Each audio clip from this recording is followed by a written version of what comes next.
Assalamualaikum warahmatullahi wabarakatuh. Alhamdulillah, alhamdulillahilladzi arsala rasulahu bil huda wa dinil haqq liyudhhirahu 'ala ad-dini kullih wa kafa billahi shahida. Allahumma lakal hamdu kulluh wa lakash syukru kulluh wa ilaika yurja'ul amra kulluh. ثم الصلاة والسلام على حبيب المصطفى النبي المجتبى رسولنا محمد صلى الله عليه وسلم وعلى آله وأصحابه ومن تبعه إلى يوم القيامة. Amma ba'du. Kaum muslimin, kaum muslimat, para hadirin, para pemirsa yang dimuliakan oleh Allah Subhanahu wa ta'ala. Kita semua mengetahui bahwasanya tujuan dan hikmah diciptakannya manusia adalah untuk beribadah kepada Allah Subhanahu wa ta'ala. Allah Subhanahu wa ta'ala secara tegas mengatakan, wa ma khalaqatul jinna wal insa illa liya'budun. Tidaklah aku ciptakan jin dan manusia kecuali hanya untuk beribadah kepada Allah Subhanahu wa ta'ala. Ini diantara hikmah Allah Subhanahu wa ta'ala menciptakan kita semua. Dan Allah Subhanahu wa ta'ala memberikan fasilitas untuk hamba-hambanya.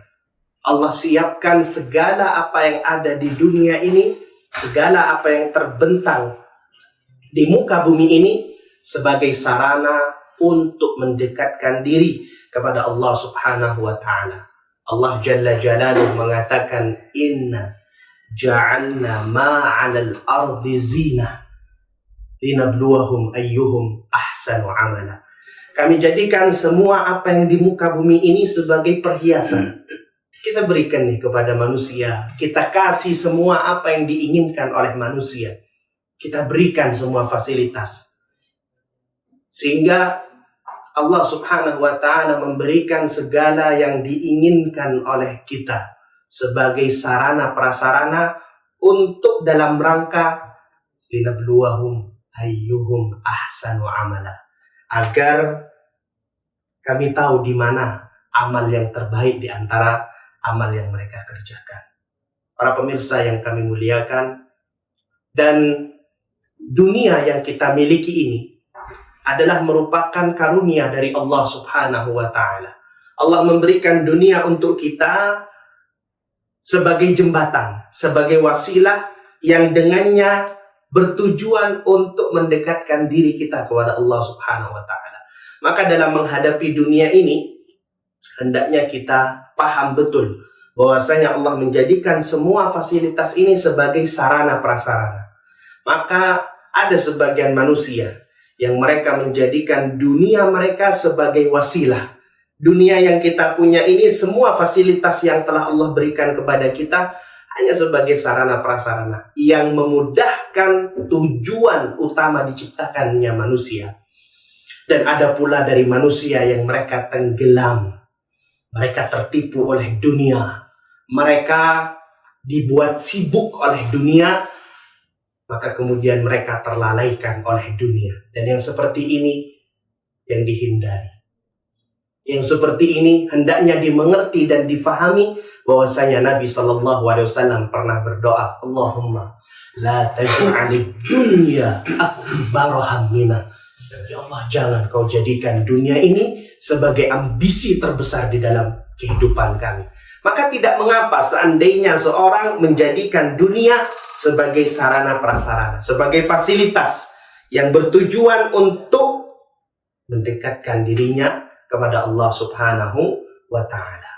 Para pemirsa yang kami muliakan, Nabi sallallahu alaihi wasallam mengatakan dalam sebuah hadis, "Ightanim khamsan qabla khamsin." Bersegeralah dalam 5 perkara sebelum datang 5 perkara. Hayataka qabla mautika. Bersegeralah engkau nikmati kehidupanmu, bersungguh-sungguh untuk memaksimalkan kehidupanmu sebelum kelak datang masa wafatmu. kita semua akan mati meninggalkan dunia ini. Wa syababaka qabla haramik. Kita nih yang masih muda, yang masih mungkin berusia dari range usia syabab sampai usia 40 tahun. Karena ini masih tergolong usia muda sebelum datang usia tua kita. Kita akan tua, kita akan menempuh fase. Iya, kalau seandainya kita mendapati kenikmatan di masa tua. Tapi berapa banyak anak-anak muda yang mungkin usia mereka tidak sampai tua. Maka nikmati masa muda sebelum datang masa tua. Wa ghinaka qabla faqrik. Masa di mana kita mampu, masa di mana kita kaya, di mana kita punya segalanya. Mungkin kita bisa punya uang umpamanya, kita punya ini dan sebagainya, maksimalkan sebelum datang masa fakir kita. Masa kita tidak mampu lagi menikmati atau memaksimalkan apa yang telah Allah berikan kepada kita. Kemudian Nabi SAW mengatakan wa faraghaka qabla syughlik. Masa luangmu sebelum datang masa sibukmu. Dan ini kaum muslimin, kaum muslimat, para pemirsa yang kami muliakan, termasuk nikmat yang seringkali kita lalaikan.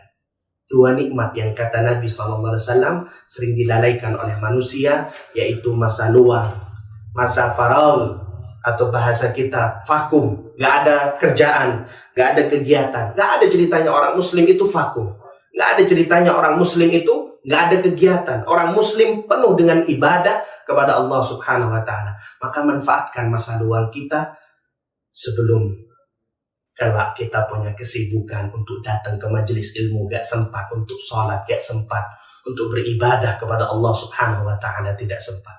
Maka dunia yang kita miliki ini adalah merupakan mazra'atul akhirah, ladang yang dimana kita menanam, yang dimana kita menanam segala apapun yang kita tanam. Dunia adalah merupakan mazra'atul akhirah, sehingga Allah Subhanahu wa Ta'ala memerintahkan kita untuk bersegera di dalam kebaikan. Allah memerintahkan kita untuk bersegera, bahkan berlomba, bahkan mempercepat langkah kita dalam urusan kebaikan. Jangan tunda. Dalam banyak ayat Allah Subhanahu wa Ta'ala mengatakan wasari'u ila maghfiratin min rabbikum wa jannatin 'arduha as-samawati wal ard u'iddat lil muttaqin. Bersegeralah kalian untuk mengejar ampunan Allah Subhanahu wa Ta'ala yang luas syurganya itu seluas langit dan bumi. Itu disiapkan bagi orang-orang yang bertakwa. Dalam ayat lain Allah Subhanahu wa Ta'ala mengatakan sabiqu ila maghfiratin min rabbikum. Allah menggunakan lafaz sabiqu, berlomba-lombalah kalian, bersegera, percepat langkah kalian. Dalam ayat lain Allah mengatakan falyatanafasil mutanafisun. Maka hendaknya di antara kalian saling berlomba-lomba di dalam kebaikan. Dalam ayat lain Allah Subhanahu wa Ta'ala mengatakan fastabiqul khairat. Berlomba-lombalah kalian di dalam urusan kebaikan. Artinya para jamaah yang dimuliakan oleh Allah, dalam urusan kebaikan Allah pasti memerintahkan kita untuk bersegera, untuk berlomba, untuk mempercepat langkah kita. Jangan tunda-tunda. At-taswif minasyaitan. Menunda-nunda itu adalah merupakan dari tipu daya syaitan. Maka dalam urusan kebaikan, dalam urusan al-khair, dalam urusan syurga Allah Tabaraka wa Ta'ala, dalam urusan ibadah, kita diperintahkan untuk bersegera. Dan kondisi manusia di dalam menghadapi kehidupan dunia tatkala mereka berlomba, mereka terbagi menjadi tiga. Allah Azza wa Jalla mengatakan wa minhum zalimun li nafsi. Ada dari mereka yang mereka masih menzalimi diri mereka, masih tenggelam dalam syahwat mereka, tenggelam dalam dosa-dosa mereka. Mereka masih zalim terhadap diri mereka. Wa minhum muqtasid. Ada nih di antara mereka yang pertengahan. Kadangkala mereka berbuat dosa, kadangkala mereka kembali kepada Allah Subhanahu wa Ta'ala, kadangkala mereka masih melakukan perbuatan-perbuatan yang melanggar perintah Allah, kadangkala mereka tersadar dari apa yang mereka lakukan. Dan ingat, Allah Subhanahu wa Ta'ala memberikan derajat tertinggi bagi orang-orang yang bisa bersegera di dalam kebaikan. Dari perlombaan yang ada di dunia ini, jamaah yang dimuliakan oleh Allah, kita ini sejatinya sedang berlomba. Kehidupan kita di dunia ini, sejatinya kita semua sedang berlomba untuk mengejar akhirat Allah, untuk mengejar ampunan Allah, untuk mengejar surga Allah tabaraka wa ta'ala. Kita berlomba, dan dari perlombaan ini yang terbaik, kategori terbaik adalah sabiqum bil khairat. Orang yang terbiasa mereka berlomba di dalam kebaikan. Ikhwani fid din, a'azzani Allah wa iyyakum, para pemirsa yang dimuliakan oleh Allah Subhanahu wa taala. Dan orang yang terbiasa berlomba, bersegera di dalam kebaikan, itu luar biasa. Allah Azza wa Jalla memberikan gambaran kepada kita bagaimana apa yang akan diperoleh oleh orang yang terbiasa bersegera, terbiasa berlomba. Ada kebaikan dia bersegera, ada bakti sosial dia bersegera, ada urusan ibadah dia bersegera, urusan akhirat Masya Allah dia bersegera. Apa yang akan dia peroleh? Allah Azza wa Jalla mengatakan, was-sabiqun as-sabiqun ulaika humul muqarrabun. Dan orang yang terbiasa berlomba di dalam kebaikan, mereka kelak akan didekatkan dengan Allah Subhanahu wa ta'ala. Orang yang terbiasa berlomba di dalam perkara kebaikan, mereka kelak akan didekatkan posisinya dengan Allah Subhanahu wa ta'ala. Ikhwan fiddin, a'azzani Allah wa iyyakum. Maka di dalam berusaha untuk mendekatkan diri kita kepada Allah Subhanahu wa ta'ala, kita jadikan dunia sebagai fasilitas, sebagai sarana prasarana, dan tidak tercela apabila seorang menjadikan dunia sebagai wasilah. Boleh, silahkan.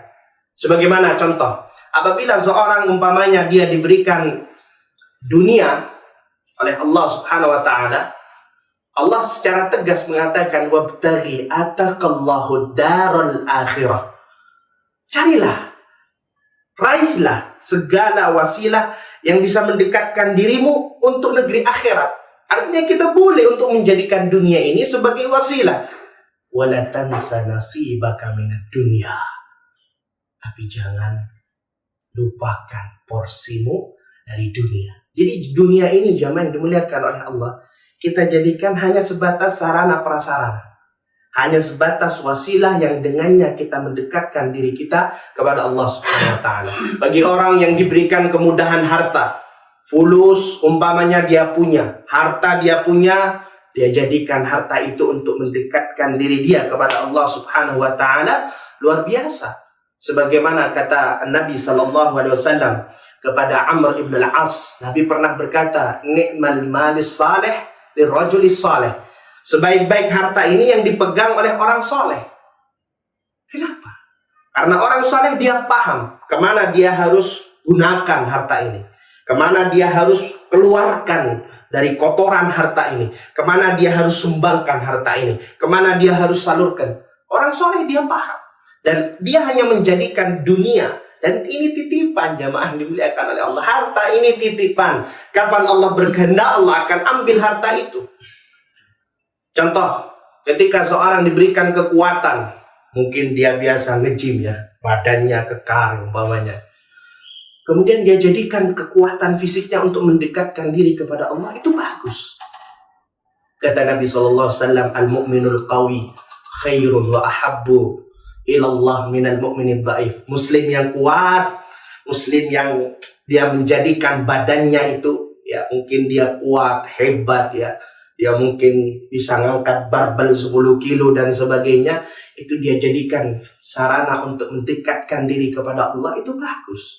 Bahkan dicintai oleh Allah Subhanahu wa ta'ala, lebih dicintai dibandingkan mukmin yang lemah, ya mungkin rebahan, banyak tidur ya, dibandingkan orang-orang yang menggunakan fisiknya untuk beribadah kepada Allah Subhanahu wa ta'ala. Atau contoh, ketika Allah memberikan kepada kita dari fasilitas dunia jabatan umpamanya, dia gunakan jabatan itu seadil-adilnya.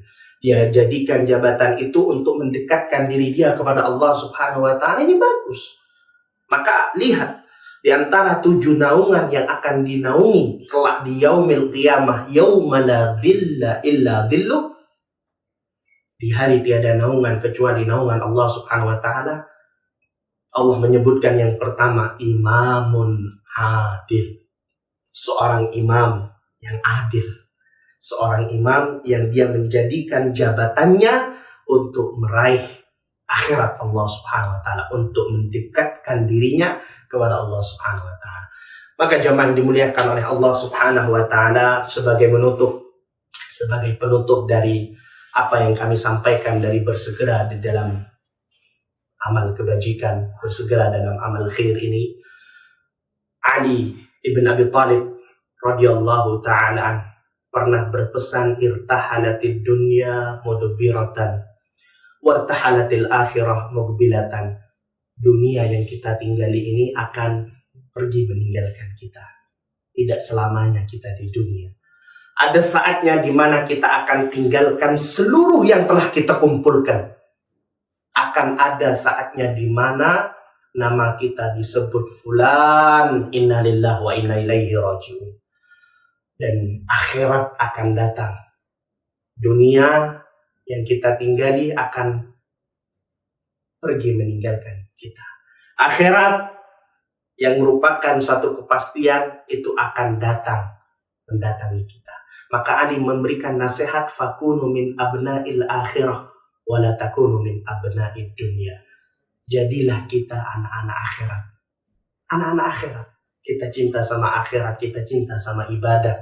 Bagaimana cara kita mendekatkan diri kita kepada akhirat.